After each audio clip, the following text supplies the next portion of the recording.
আসসালামু আলাইকুম। বাংলা সংবাদে সবাইকে স্বাগত জানাচ্ছি। আমি চিন্তিয়া হক। শুরুতেই সংবাদ শিরোনাম। অন্তর্বর্তী সরকারের এক্সিট নিয়ে ভাবার সময় এসেছে, বলছেন ডক্টর দেবপ্রিয় ভট্টাচার্য। এদিকে নির্বাচন নিয়ে নানা অজুহাত দিচ্ছে কিছু রাজনৈতিক দল, বলছেন ফারুক। জানাবো গেরিলা প্রশিক্ষণ নিয়েছে আওয়ামী লীগ কর্মীরা। এবং সর্বশেষ জানাবো জুলাই অভ্যুত্থান, মার্চ ফর জাস্টিস কর্মসূচিতে পুলিশের বাধা। শুনছিলেন সংবাদ শিরোনাম, এবারে বিস্তারিত। অন্তর্বর্তী সরকারের এক্সিট নিয়ে ভাবার সময় এসেছে, বলছেন ডক্টর দেবপ্রিয় ভট্টাচার্য। অন্তর্বর্তী সরকারের এক্সিট নিয়ে ভাবার সময় এসেছে এমন মন্তব্য করেছেন বেসরকারি গবেষণা সংস্থা সেন্টার ফর পলিসি ডায়ালগের সম্মাননীয় ফেলো ডক্টর দেবপ্রিয় ভট্টাচার্য। তিনি বলেন, অন্তর্বর্তী সরকারের পদক্ষেপ পরবর্তী সরকার কতটা বৈধতা দেবে তাও চিন্তা করতে হবে। বিশেষ করে যেসব সংস্কার কাজ হাতে নেওয়া হয়েছে সেগুলোর ব্যাপারে পরিপূর্ণ স্বচ্ছতা প্রয়োজন। এখন এক্সিট পলিসি ও অর্জনের স্পষ্ট ঘোষণা দেওয়ার সময় এসেছে। সংস্কার কার্যক্রম নিয়ে দেবপ্রিয় ভট্টাচার্য বলেন, সংস্কার একটি চলমান প্রক্রিয়া, প্রয়োজনের অতিরিক্ত কিছু নয়, আবার প্রয়োজনের কমও নয়। এমন ভারসাম্যপূর্ণ সংস্কার নীতিই গ্রহণযোগ্য, নইলে আমরা আবারও অসংস্কার প্রক্রিয়ায় ফিরে যাব। অন্তর্বর্তী সরকারের উদ্দেশ্যে তিনি বলেন, কতখানি সংস্কার করতে পারবেন এবং কতখানি সংস্কার এই সময়ের মধ্যে শেষ করতে পারবেন সেইটা মনে রাখতে হবে।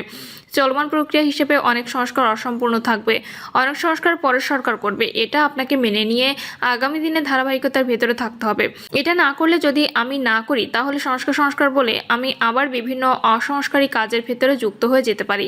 সংস্কারবাদী শব্দটা আবার বাজারে ফিরে এসেছে।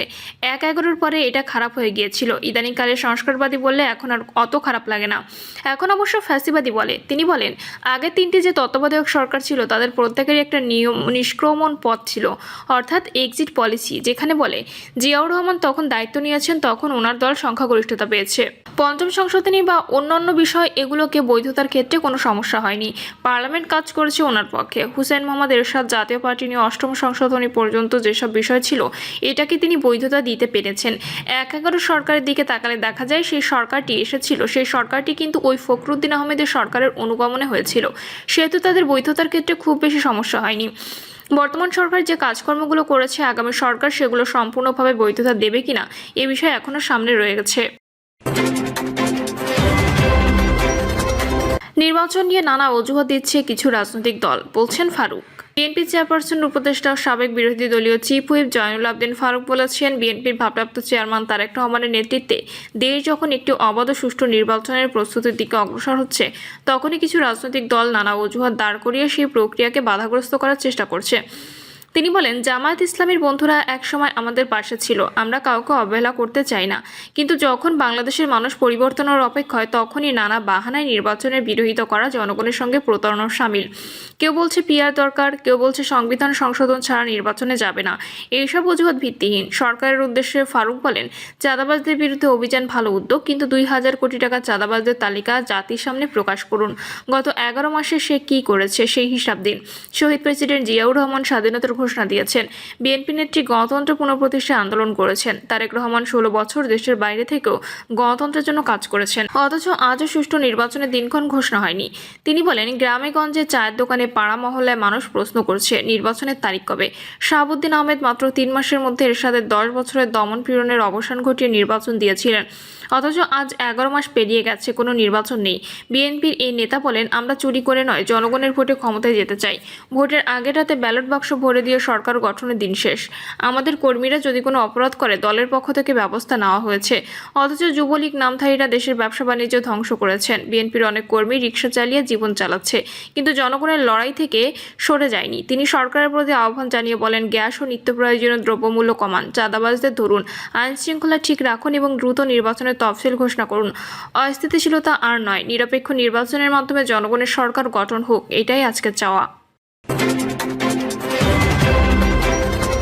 গেরিলা প্রশিক্ষণ নিয়েছে আওয়ামী লীগ কর্মীরা। দলীয় কর্মকাণ্ড নিষিদ্ধ থাকা সত্ত্বেও আওয়ামী লীগের বেশ কিছু নেতাকর্মী রীতিমতো গেরিলা প্রশিক্ষণ নিয়েছেন, যাদের প্রধান উদ্দেশ্য দেশের মধ্যে বড় ধরনের অরাজক পরিস্থিতির সৃষ্টি করা এবং হাইকমান্ডের সবুজ সংকেত পাওয়ার পর ঢাকা দখলে নেওয়া। এজন্য মাস্টার প্ল্যানের অংশ হিসেবে তালিকাভুক্ত হাজার হাজার নেতাকর্মী দেশ ও বিদেশে প্রশিক্ষণ নিচ্ছেন। ইতিমধ্যে কোন গ্রুপের একটি বড় অংশ প্রাথমিক প্রশিক্ষণ শেষ করেছেন। সম্প্রতি পুলিশের হাতে গ্রেপ্তার হওয়া এ চক্রের কয়েকজন সদস্যের কাছ থেকে চাঞ্চল্যকর এমন অনেক তথ্য বেরিয়ে আসছে। সরকারি নির্ভরযোগ্য একাধিক সূত্র নিশ্চিত করেছেন। সূত্র জানায়, অবাক হওয়ার বিষয় হলো, যারা প্রশিক্ষণ নিয়েছেন তাদের একটি অংশ অবসরে যাওয়া সরকারি কর্মকর্তা-কর্মচারী, যারা এখন আওয়ামী লীগের রাজনীতির সঙ্গে যুক্ত। এছাড়া প্রশিক্ষণ নিয়েছে নিষিদ্ধ ছাত্রলীগের বেশ কিছু নেতাকর্মীও। প্রশিক্ষণ হয়েছে দিল্লি, কলকাতা ছাড়াও রাজধানী ঢাকা এবং গোপালগঞ্জ সহ দেশের বিভিন্ন স্থানে। চূড়ান্ত সফলতা অর্জনের আগ পর্যন্ত প্রশিক্ষণ অব্যাহত রাখার পরিকল্পনা রয়েছে আওয়ামী লীগের। এরই অংশ হিসেবে 8 জুলাই রাজধানীর একটি কনভেনশন হলে 400 জনকে প্রশিক্ষণ দেওয়া হয়।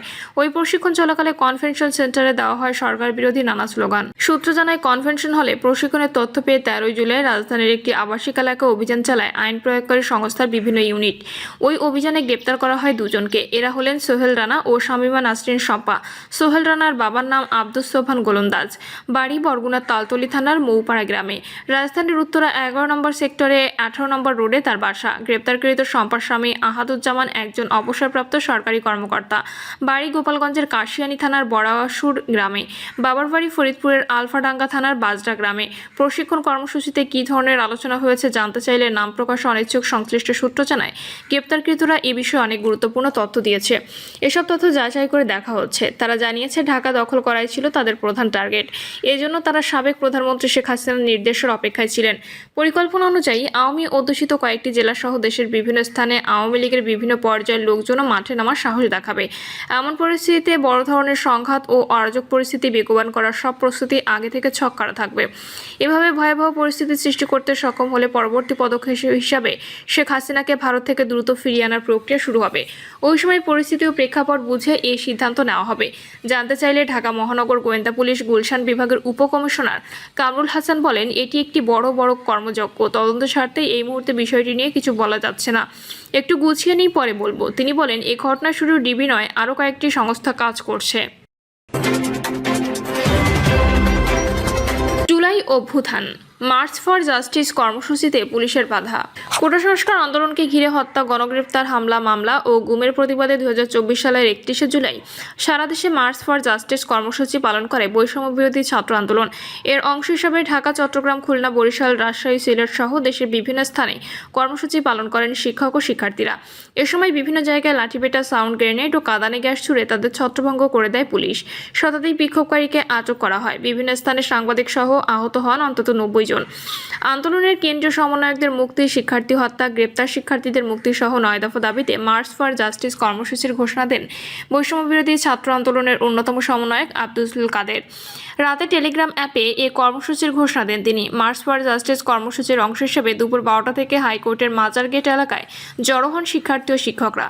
দুপুর 12:30টার দিকে সেখান থেকে কয়েকজনকে আটক করে পুলিশ। পরে প্রায় 3 ঘন্টা ধরে শিক্ষার্থীরা সেখানে অবস্থান নিয়ে বিভিন্ন স্লোগান দেন। ঢাকা বিশ্ববিদ্যালয়ের সাদা দলের আহ্বায়ক অধ্যাপক লুৎফুর রহমান সহ কয়েকজন শিক্ষক সেখানে উপস্থিত ছিলেন। হাইকোর্টের ভেতরে আইনজীবীদের একটি দলও মিছিল করে। আন্দোলনকারী শিক্ষার্থীদের আরেকটি অংশ দুপুর 1টার দিকে মিছিল নিয়ে হাইকোর্টের দিকে যেতে চাইলে পুলিশের বাধার মুখে পড়ে। এক পর্যায়ে তারা দোয়েল চত্বরে অবস্থান নেন। কিছুক্ষণ পর সেখান থেকে কেন্দ্রীয় শহীদ মিনারে গিয়ে সমাবেশ করেন। বেলা 3টার দিকে সেখান থেকে তারা চলে যান। এই দিন সিলেটে বৈষম্য বিরোধী ছাত্র আন্দোলনের মার্চ ফর জাস্টিস কর্মসূচিতে বাধা দেয় পুলিশ। শিক্ষার্থীরা বাধা পেরিয়ে যাওয়ার সময় পুলিশ সাউন্ড গ্রেনেড ও কাঁদানে গ্যাস ছুড়ে তাদের ছত্রভঙ্গ করে। এতে শিক্ষার্থী সহ অন্তত 20 জন আহত হন। এদিকে বৈষম্য বিরোধী ছাত্র আন্দোলন প্রশ্নে পাল্টাপাল্টি সংবাদ সম্মেলন করে সুপ্রিম কোর্ট আইনজীবী সমিতির দুপক্ষ। ঢাকা মহানগর গোয়েন্দা পুলিশ হেফাজতে থাকা বৈষম্য বিরোধী ছাত্র আন্দোলনের 6 সমন্বয়ককে অবিলম্বে তাদের পরিবারের কাছে ফিরিয়ে দেওয়ার দাবি জানায় 90 ডাকসু সর্বদলীয় ছাত্র ঐক্যের নেতারা। প্রিয় দর্শক, এই ছিল এখনকার সর্বশেষ সংবাদ। আপডেট সব সংবাদ পেতে চ্যানেলটি সাবস্ক্রাইব করে বেল আইকনটি ক্লিক করে রাখুন।